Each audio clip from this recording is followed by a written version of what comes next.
Leadership, how are you? I'm well, I'm very well, thank you. Mashiane, politically incorrect here. There's a calamity in South Africa, man. People are crying, including myself. People are threatening us. There's a possibility that the 11-year-old dream for African people might be dying slowly. But we hang on a belief that it can be, it shouldn't be. 26 July movement should live beyond our age. Are we hanging on a pipe dream? Is this possible? Is this possible that this is just a hurdle that we can pass in the EFF? Yeah, I think first and foremost, it's a sad state of affairs that you have the deputy president of the EFF resigning. But also we must mention that the general population, not only members of the EFF, but South Africans, are concerned. They are mainly concerned because of the role that EFF played, as you stated, in the 11 years. And I agree with you that it's a calamity. However, remember, this is politics. And in politics, you'll have a situation whereby critical members of or leaders of a particular political organization resigns. It's not an anomaly. Starting with the EFF. Throughout history, it has been proven that critical leaders or members of organizations have left those organizations. Now, coming to your question as to whether we're going to see EFF collapsing, I think it's an understatement. It's in fact relegating, the current crop of leaders that we have collectively in the organization to a status of an individual. It cannot be. Remember, EFF, in as much as the former deputy president played a critical role, EFF as leaders. I mean, we have the commander-in-chief himself, we have Dr. Mbuyiseni Ndlozi, we have leaders who've led the EFF Students Command, and those are the leaders that can take this organization forward so that we can contest the power in the Republic of South Africa. It's a phase that we're going to pass. It's a phase that we're going to pass very quickly. I was one of those who were not too worried given the first press conference. But in the Orlando a riot act that was read by the CIC, I felt that it's going to make the Progressive Caucus very difficult in their first meeting because now battle lines are drawn. I don't know the cordial relationship that we used to have. Is it going to affect the way MK and EFF going to work forward, especially in Parliament, because he did say that relationship will only exist in Parliament between MK and EFF. Are you worried about that? No. I think the Commander-in-Chief stated that the departure of the former Deputy President does not change the relationship between EFF and MK. And he correctly stated that parties which are part of the progressive caucuses, they are independent on their own. So the governance that brings this alliance is solely on the basis of Parliament. Now, outside Parliament, political parties will run their affairs independently. So we don't have to align outside responsibilities of the National Parliament. That is true, but it also got me worried. So let's go forward with EFF.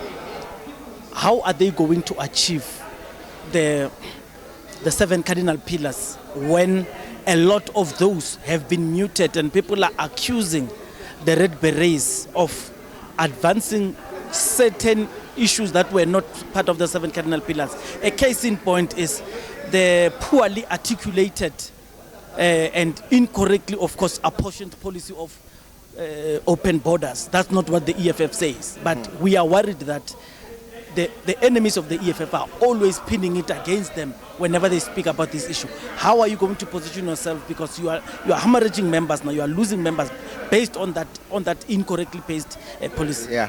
Remember, firstly, for the EFF to implement fully the 7 cardinal pillars, the reality is that we have to be in governance. We must be in charge. We must take power. And the EFF Students Command, again, ensure that there's a fight for the free quality education in the Republic of South Africa.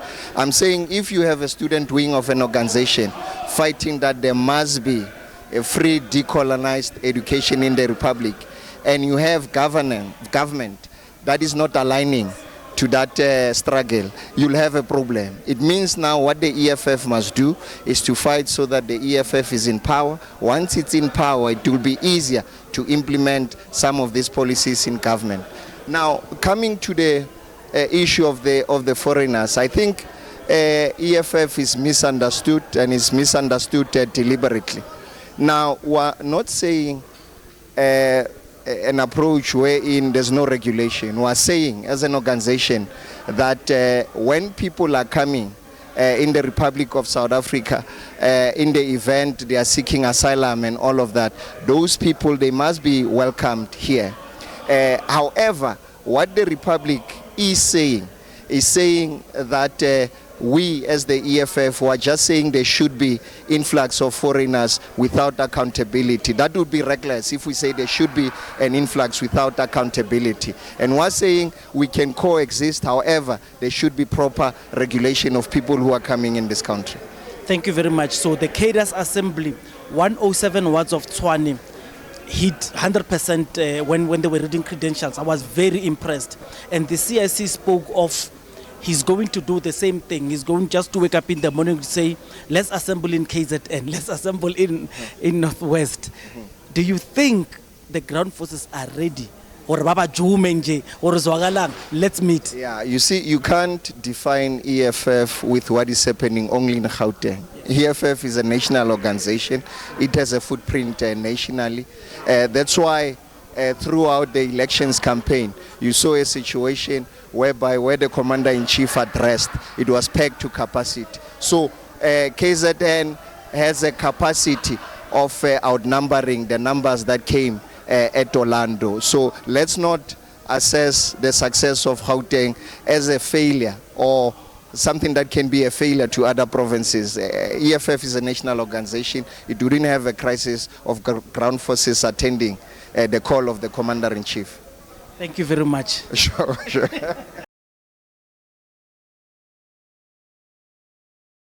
Malawi y Malta, y hacemos votos porque estos países se incorporen desde el primer momento. Fidel. At this moment I remember many things. When I met you in Maria Antonia's house, when you proposed I come along, all the tensions involved in the preparations. One day they came by and asked who should be notified in case of death, and the real possibility of it struck us all. Later we knew it was true, that in a revolution one wins or dies, if it is a real one. Many comrades fell along the way to victory. Today everything has a less dramatic tone because we are more mature, but the event repeats itself. I feel that I have fulfilled the part of my duty that tied me to the Cuban Revolution in its territory, and I say farewell to you, to the comrades, to your people, who now are mine. I formally resign my positions in the leadership of the party, my post as minister, my rank of commander, and my Cuban citizenship. Nothing legal binds me to Cuba. The only ties are of another nature, those that cannot be broken as can appointments to posts.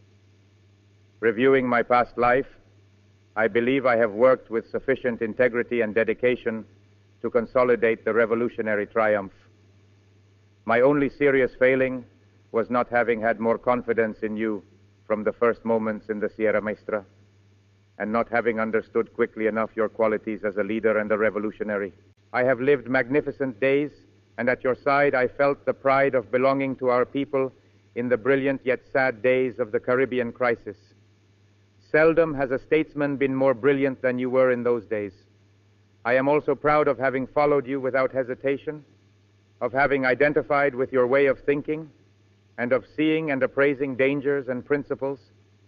other nations of the world summon my modest efforts of assistance, I can do that which is denied you due to your responsibility as the head of Cuba, and the time has come for us to part.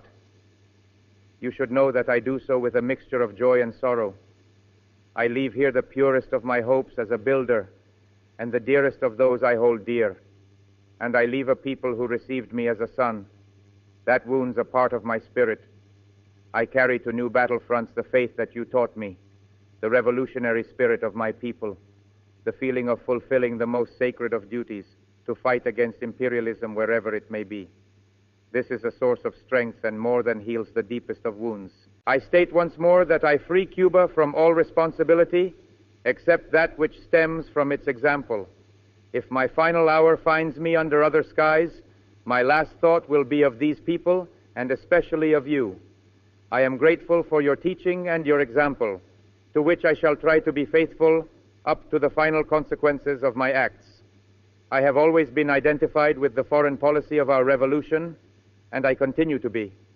Wherever I am, I will feel the responsibility of being a Cuban revolutionary, and I shall behave as such. I am not sorry that I leave nothing material to my wife and children.